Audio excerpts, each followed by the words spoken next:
This episode of Opinionated Facts is brought to you by Kinfolk KVR. Kinfolk is a Kentucky-based lifestyle brand offering handmade goods well rooted in the culture. Check them out at kinfolkandcaviar.com and use promo code SSDTV20 at checkout for 20% off. I hope you don't wait to give me roses. Please don't take too long to think that you should know me. Please, for real. Please don't wait too long to tell me I'm the shit, yo. See you flourish, looking salty, throwing fits, yo. Then you bury, getting lonely, wanna miss, yo. Yes, in the building. My brother, my dog, James Tyler Mays. Yo, what up, Drizzle, man?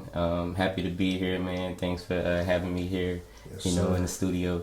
Yes, sir, bro. I know you told me you was coming into town. I was like, yeah, we gonna link up. And you was like, man, I'm trying to get on. I'm trying to do an interview, man. I'm trying to, you know what I'm saying, expand the brand, awareness for the brand. I said always, bro. I fuck with the brand. Fuck with the brand since you dropped. You know what I'm Yeah. saying? No, Since you dropped. definitely appreciate you giving us definitely the slot, on the sponsorship with the Kinfolk. So yeah, I guess we've been sponsoring the show, the brand. But yeah, I hit you up whenever I was coming into town because I was like, I know, it's a good moment, and I feel like it's a good opportunity for me to like start branching out more and really starting to push the brand. Because it's been something, that I've been a project of mine, I guess about 10 years now, I guess you could say. We can get into all the details a bit later, but, I just felt like it was a good time to come to the show, because I'm pushing the brand pretty tough right now. So, check us out. So what is, first off, I'm not gonna ask what kinfolk is. Everybody know what kinfolk means. Little definition. What is the KVR? What is that? Like the KVR, it just represents something unique. We pronounce it a few different ways. You got the KVR or caviar, however you want to pronounce it. You can use the acronyms.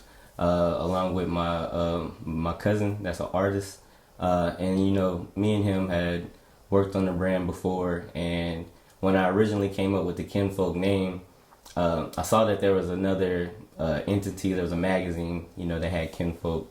And so I just really wanted to differentiate, myself from that brand. So, I just added the KVR portion to the end.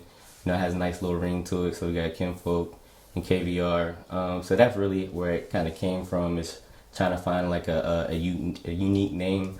But if you want to ask like what the meaning is, it's just really just something different. That's the most simple way to put it, man. It's just something different. Yeah. So what made you want to get into the clothing side of things? Because like, I ain't gonna lie, but I knew you for I say 3, probably going on almost 4 years. And you hit me up, you was like, y'all made these hats. And I was like, where the fuck this come from? You know what I'm saying? I was like, bro, make hats. I was like, bro, does clothes too? I was like, what does this nigga do? You know what I'm saying? Like, I'm like, what does he do? And then you was like, bro, I'm making these hats. And you was like, you send me this stuff hats. I was like, yeah, I don't even wear hats like that, but like, I like that.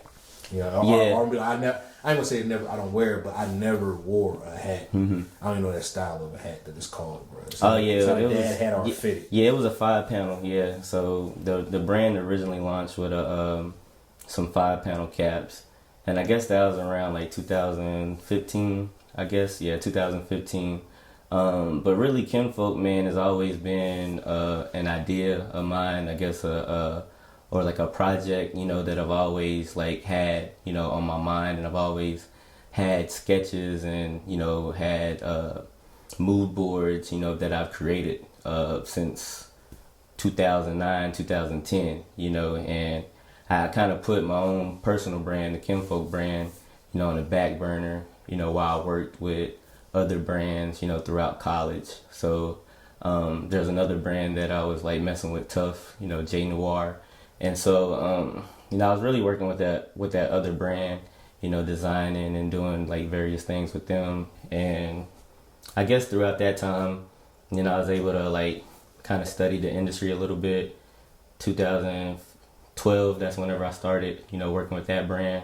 So I guess for about a 3-year period, I guess you would say I had it, the idea on ice. And 15, we launched, did pretty well with the first run of hats.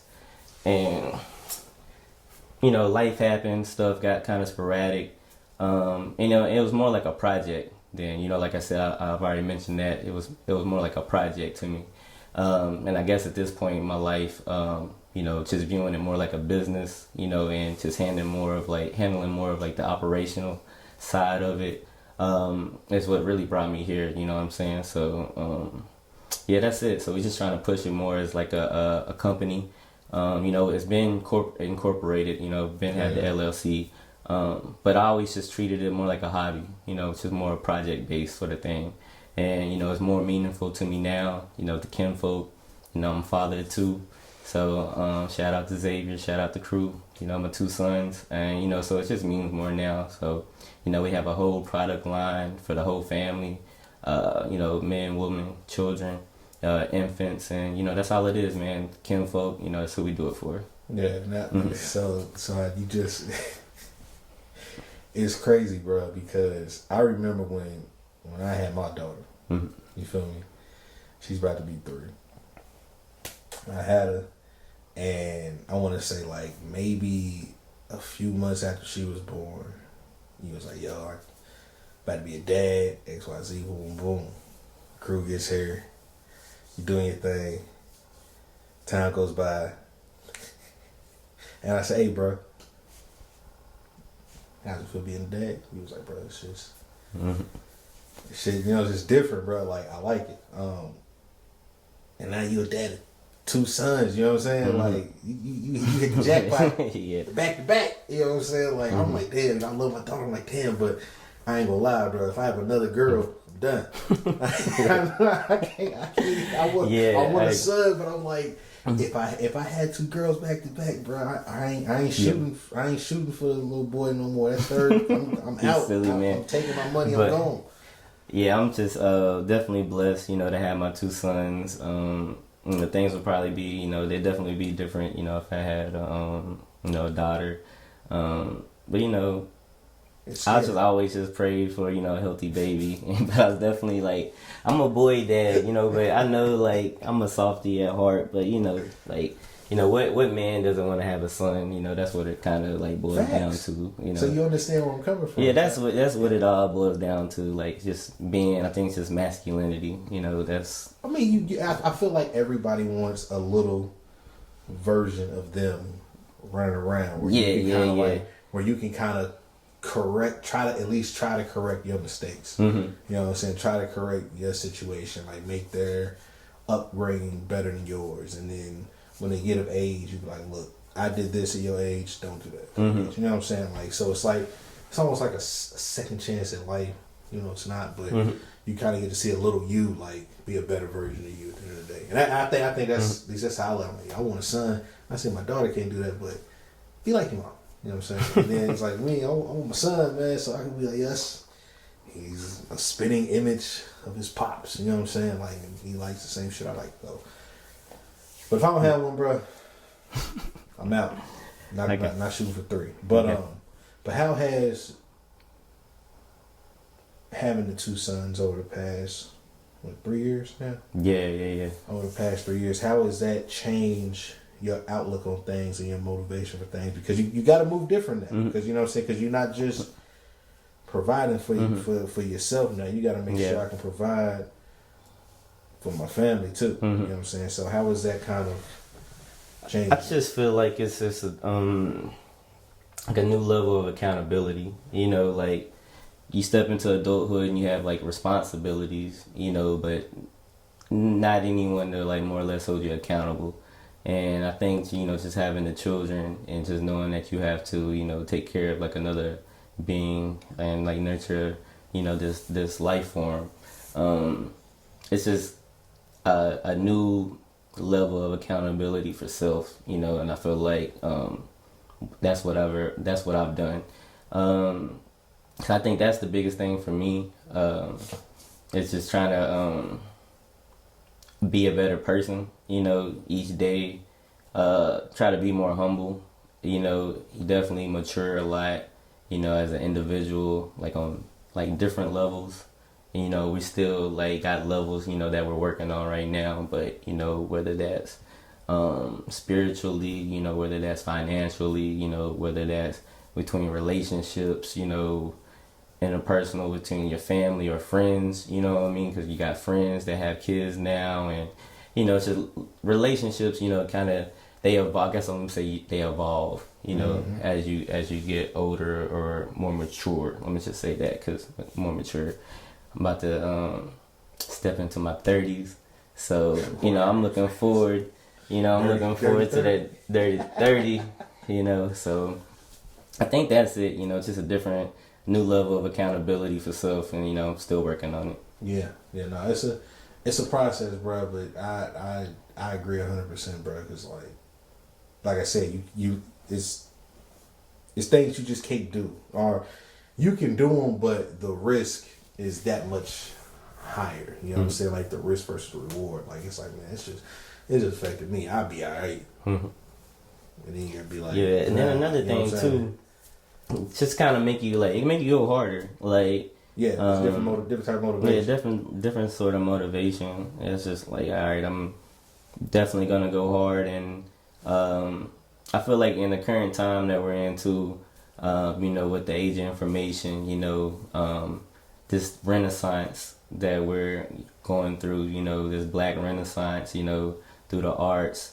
through the culture, you know, I feel like it's a new awakening, you know, that's happening. And then I think it's just, we're trying to build that wealth, you know, that to be able to pass along, you know, to our children.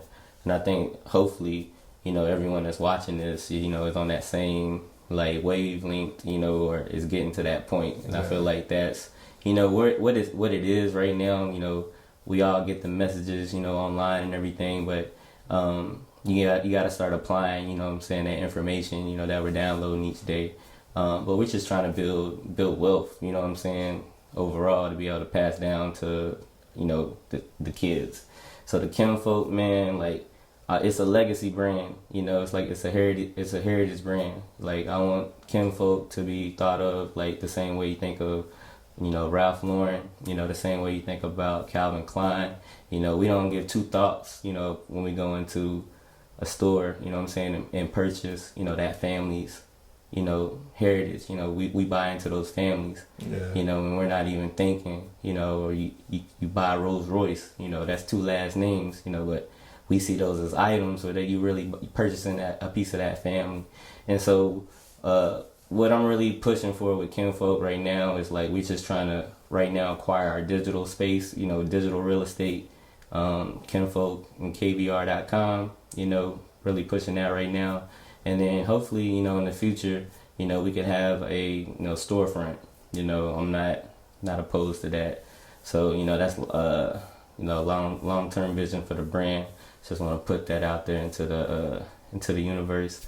You know, Kinfolk storefront, you know, coming to a city near you.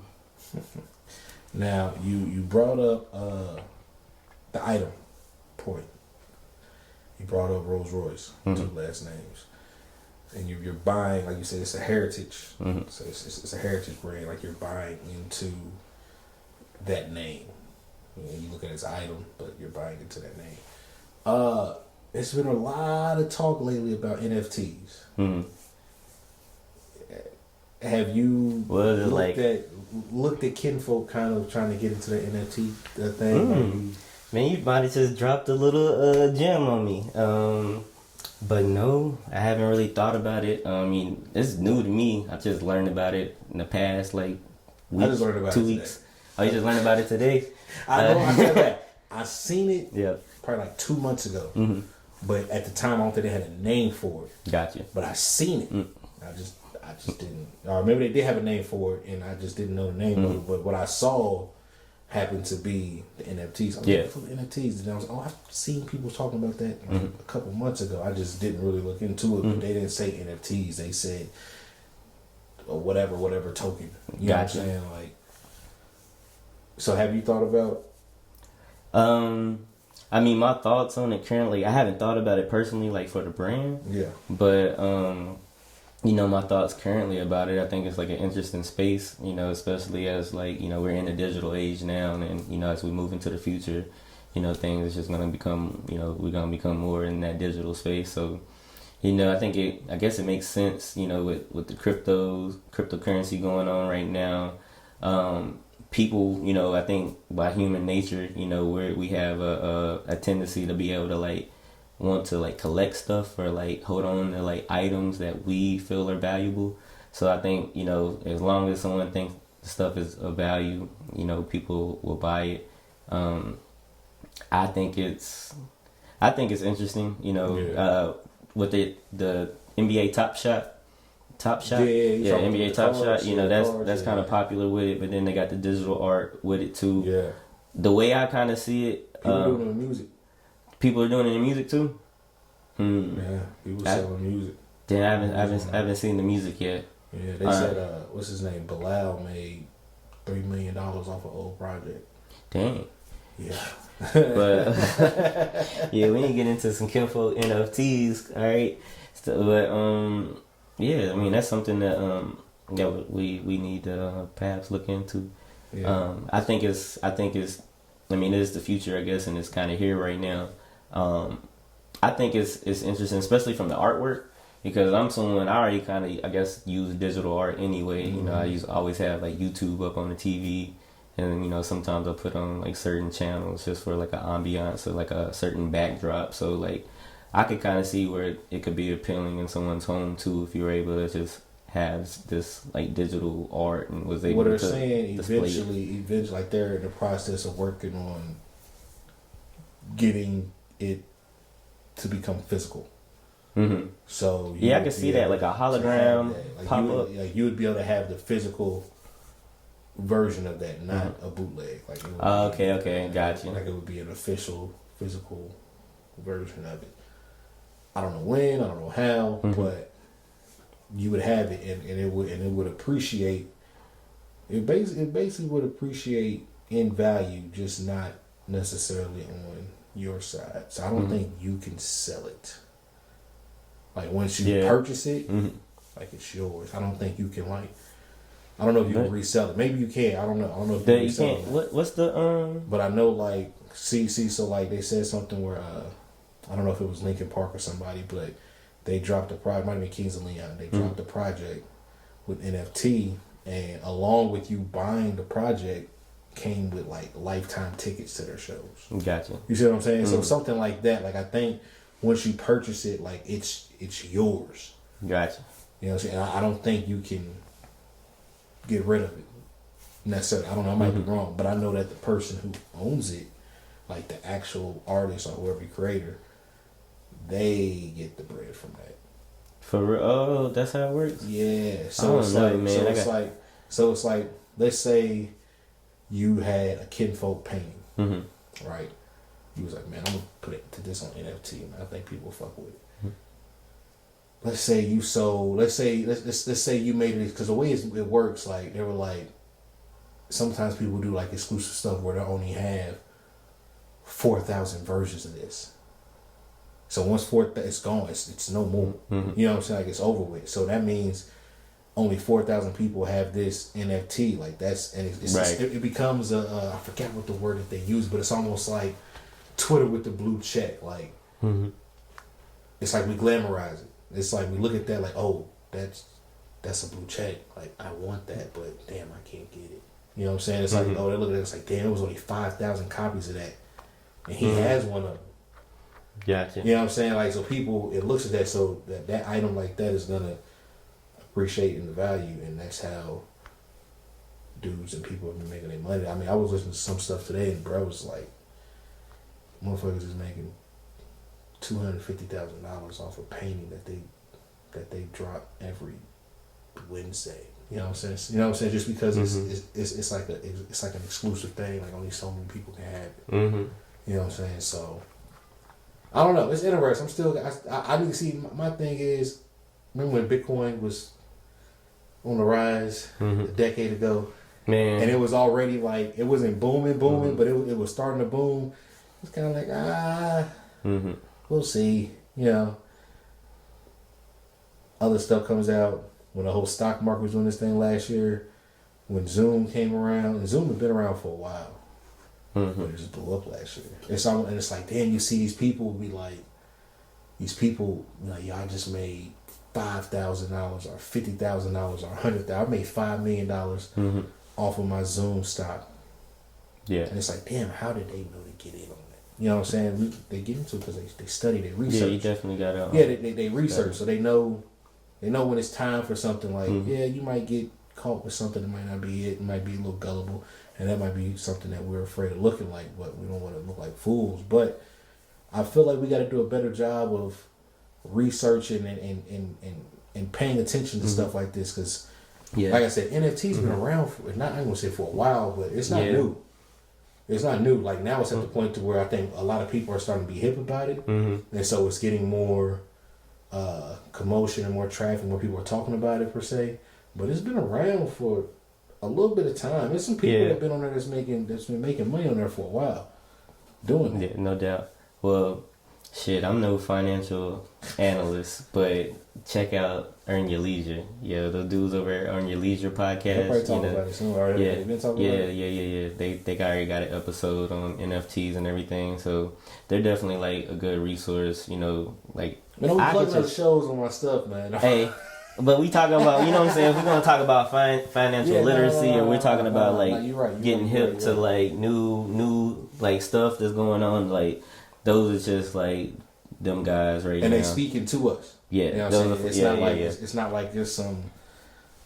It's not nerd. It's nerd talk, but it's not like nerd talk where it's like, bro, like they not speaking to us for us. Like I ain't really getting what they saying. Like, are they boring as fuck? You know what I'm saying? But with them, because I have heard bits and clips and seen a little bit. I never really watched the full episode, but I've seen pieces on Instagram. I've seen clips on Twitter. I've seen Facebook videos and stuff of that nature.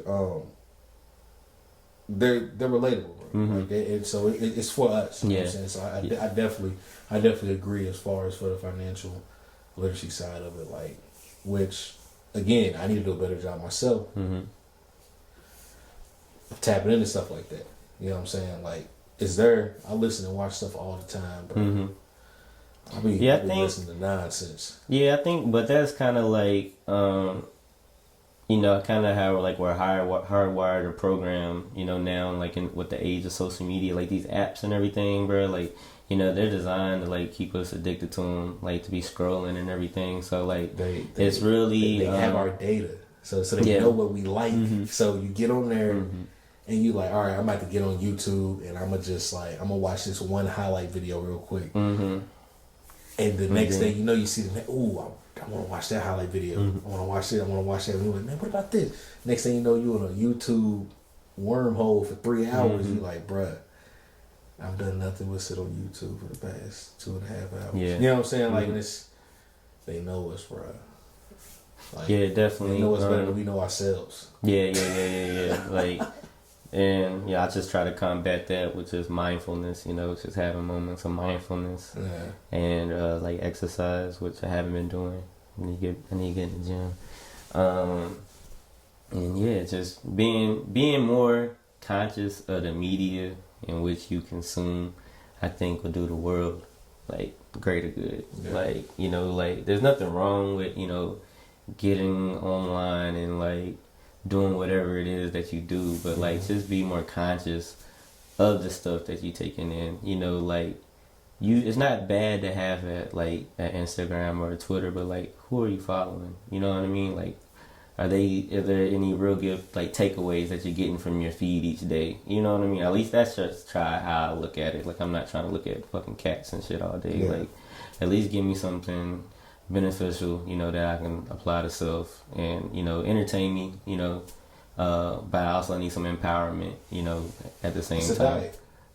It's a diet, bro. And I think, and that's one of my things that me naturally on no social media, you know, I know a lot of people. They get on social media and the first thing they do, they follow all their favorite celebrities. All their favorite celebrities. Me? No. Like, I can probably count, which I ain't gonna lie, I have followed a few more recent. I ain't gonna say celebrities, maybe just famous people in a sense.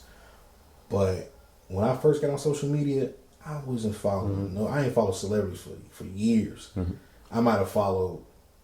The only celebrity I've been following for the longest has been probably Currency. Oh yeah. And the only reason why I follow Currency, bro, is because he's a regular dude. He don't do nothing out the ordinary. He not really flashy. Yeah, he might post a picture where he's in the room blowing some gas, and it's his shoe room. You know what I'm saying? He ain't really showing off his shoes in a sense. You know, so he might be talking about what he got on his feet, but he's not necessarily highlighting the room. He's like, he'll have a caption with a picture of him smoking, his dog in the back. You know what I'm saying? Like, he'll be outside with some of his cars. Like, it's regular stuff that me and you could do, our neighbors do, our homies do, our cousins, brothers, whatever. But then you follow or you see other celebrities online where it's like, it's not a reality, bro. It's like they on the jet, they in the mansion. Which they might have a mansion, they might get on the jet, but all you dudes and people ain't getting on no jet every single day and this and that. Like, it was just like, I'm not about to follow that stuff because when am I get on a private jet? Some people say it's motivation. That's just gonna make me think it's easy to get. That stuff's not easy to get. You know what I'm saying? Like, even if you can say, nah, it's motivation. No, I know a lot of y'all follow these people and y'all ain't been motivated from what I can see. So it's like, like, dude, I don't want to hear that motivation stuff. Like, to me, it comes off as something that where it's, that looks like if they can do it, I can do it. Maybe that might be true, but it ain't easy. You know what I'm saying? Right. Like whatever they did to get there, it wasn't easy. Like, I think I guess it depends. I guess, like, you know, that don't bother me too much. I guess it does. It does. I guess it's the manner in which how are they boarding the jet? How are they getting on the jet? They got the duffel bag full of blue cheese. When it comes, mans behind them, like, they got on their whole Gucci suits. Like, you know what I'm saying? Like, they getting on the jet. Yeah, I mean, that's like a image. Like, I guess it all comes down to, like, what are you trying to download? What are you trying to consume? Like, I've been there at that point where, like, I've seen those images and felt like it's something that I want or I wish to achieve or acquire, you know. And people get on social media every day and feel a type of way, you know, whether they want to admit it or not. You know, as you scrolling down your feed, something gonna make you feel a type of way. And so I've had moments where, like, maybe like, all right, I don't need to be seeing that right now. Let me just get rid of that. Like, let me just unfollow that. Not because out of no jealousy or spite or nothing like that. It's just because I just don't need to consume that right now. Maybe that's just a distraction. You know what I'm saying? So, you know, that's just kind of how I view it. But it's just all like, what are you trying to download? Well, you know what I'm saying? What are you trying to view, and what are you gonna do after the fact? You know. So, you can catch me on the PJ shit. I'm gonna be on that motherfucker soon. I ain't gonna lie. So shit, you gonna see me on that. You gonna see me on the Dre gonna see. He gonna see me on the plane and unfollow me. Nah, not even. Because I'm gonna be. I know how. Nah, you gonna be on the plane with me. No, fuck that. I know how hard you work, bro. So it's like, again, like I said, I don't have a problem with the person per se getting on the plane or flashing their bread or flashing their chain, their teeth, whatever. My problem isn't them. My problem is the fact that it comes off as it was easy because you see it so much. It look like if I follow 100 people and out of 100 people I follow 80 rappers, it's gonna look like it's easy to achieve that shit. You feel what I'm saying? Yeah. So that's what I'm saying, because like I said, once they know, and 9 times out of 10, what happens is people are more likely to like a celebrity's photo just because it's a celebrity. But and a regular person can post the same shit, but they won't like it, and so the algorithms read that that's what you like. So it's just going to show you mainly that person's page, all the other rappers that you follow page before they even get to Joe Schmo down the block who posted a picture on his PJ. You know what I'm saying? But so it's all like you said, they're programming. It's programming, and they know us better than we know ourselves. But I want to circle back. You brought up what do you want to consume, basically what do you want to see on your timeline. So when people see Kinfolk, what do you want them to see? You know, we're still working on that. Like, we're developing, you know, our overall like strategic plan, you know, and how we want to unroll. You know, I'll be transparent in that. But ultimately, you know, what we want you to see is, you know, a brand, you know, that's representative of Kentucky culture. You know, it's a Kentucky heritage brand. It's inspired by KY. So we want to reflect that in our garments, but just an affordable, you know, family brand. You know, we have our, you know, luxury, our high-end items, but overall, you know, it's affordable. You know, if you go to our site, you know, we got $15 t-shirts, you know, $30 hoodies, you know, typical prices, average prices. And as I was kind of saying before, you know, we look at these other brands, you know, and it's like it's not even a thought, you know, when we go in there to like Marshall or something, or even online, you know, and make those purchases. So, you know, I just want us to, you know, to seamlessly like integrate into the marketplace. And I want you all to like see us as, you know, a household name, as a brand that representative of, you know, family,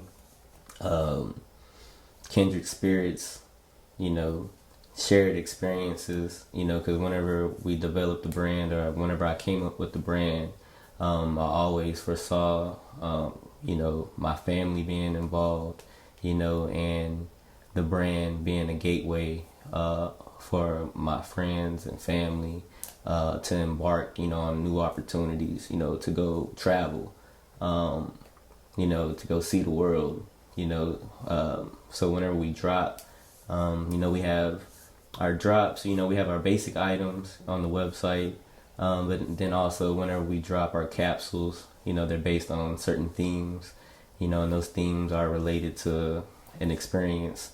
Like when we dropped our, the first collection of hats, for example, was called Derby Days, inspired by the Kentucky Derby. And the fabric material that we use on the caps was seersucker, you know, just like the suits, just like the dresses. Yeah. You know, we had the Kinfolk series, you know, they dropped last summer, you know, that we're looking to bring more life back into this summer. You know, it's just camp theme, you know, so we just want to tell our story, our narrative, you know, through our garments, you know, through the videography, you know, through our photography.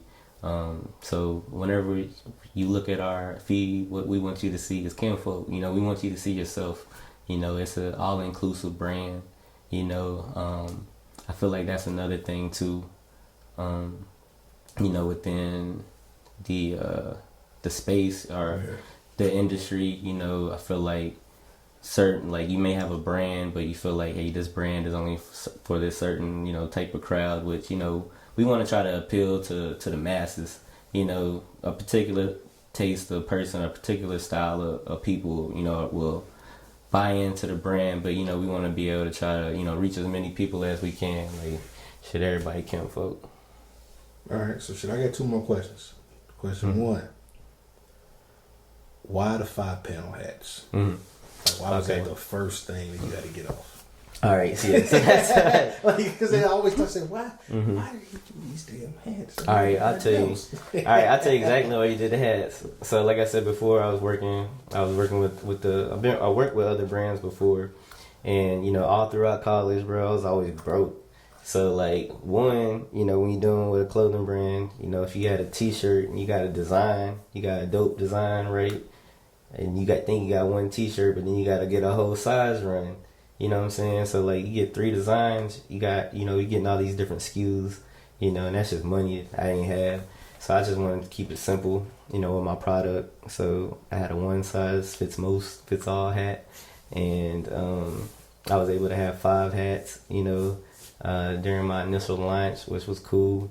And then also another great reason why I wanted to come out with the hats is because, you know, at the time, you know, and still even now, you know, it was just like the market was just like so like oversaturated with like streetwear.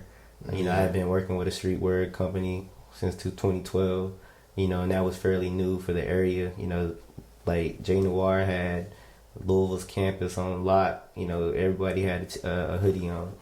And so I was working with them. And whenever I did launch my line, I just didn't want to be seen as another, like a dude, like, oh, look, there's another guy with like doing t-shirts.